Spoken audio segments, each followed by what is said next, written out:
بسم الله الرحمن الرحیم. به نام خداوند بخشاینده و مهربان. امروز هم میایم چهارمین درس پایتون آغاز میکنیم. اولین درس را که با شما داریم کامنت ها هسته، به خاطر میکنیم. مثلا this is پایتون. اگر مولتی لاین داشته باشیم، مولتی لاین چند دانه کامنت داشته باشیم، مثلا اگر مولتی لاین یا چند تا خط کامنت داشته باشیم، از 3 تا کوتیشن استفاده میکنیم.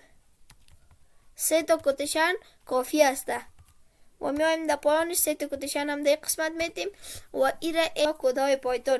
We are used to make a code more readable. میگه ما ایره به خاطر استفاده میکنیم که کدها زیاد خوانایی شود. میگه create a comment که ما شما استفاده کردیم، میگه در کامنت ها ازش استفاده میشه. این بود یک کامنت. حالا میایم اگزامپل هم اینجا بر شما نشان داده که تنها پرنت نشان میده بس، و این هم مولتی لاینش هسته که من براتون تشریح کردم. در این قسمت میایم در بخش اکسرسایز ها. میگه which character is used to define a Python comment. 8 درست هسته. میگیم next question یا این طرف اشاره میدیم.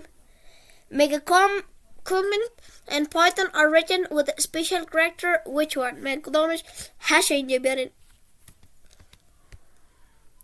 و در این قسمت 3 تا کوتیشن هم میاریم، به خاطر کوتیشن ها استفاده میشه. انتر میگیم بس. ادامه میدیم درس ما را. پایتون وریبلز یا وریبل های متغیر های پایتون.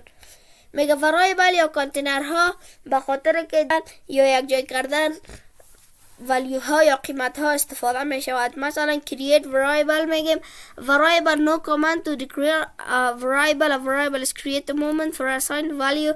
این یک variable است شاگردای عزیز که میگه مثلا میگیم یک variable نامشه x is equal to 15. x مساوی به 15 است، p مساوی به 18 16 یا 18 یا 16. در این قسمت بگیم print x print y یا pr چیزی را که داشته. و در این قسمت اگر انتر بگوییم برای ما چیزایی را که در داخلشان است 15 و 16 را میکشه. این بود یک وریبل. این اگزامپل هاش هست که میتونین بخونین. و get the type and void علامه پرانتز. در کدام ازی باید تایپ داشته کنید که تایپ های از یا را برایتان به درستی نشان بدهد.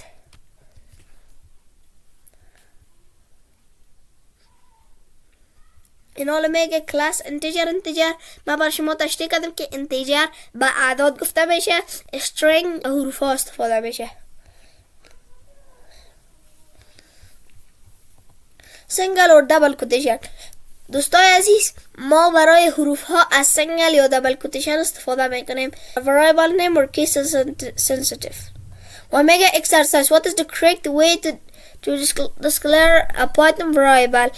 ما میگیم اولیش اشتباه، دومیش هم اشتباه، به خاطر دومی به کامنت ها استفاده میشه، چهارمیش درست است. سبمت انسر میگیم قبول کرد. این طرف اشاره میدیم. میگه true or false you can declare stray variable with single or double quotation.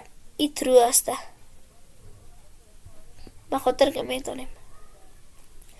میگه true or false variable داشته باشیم. و next question میگه select the correct function to print the data type or of a variable. میگیم اول print میگیم باز type میگیم submit answer. این هم درست بود. شما صفحه را سابسکرایب کنین، لایک کنین برای ادامه ها یا درس های بیشتر.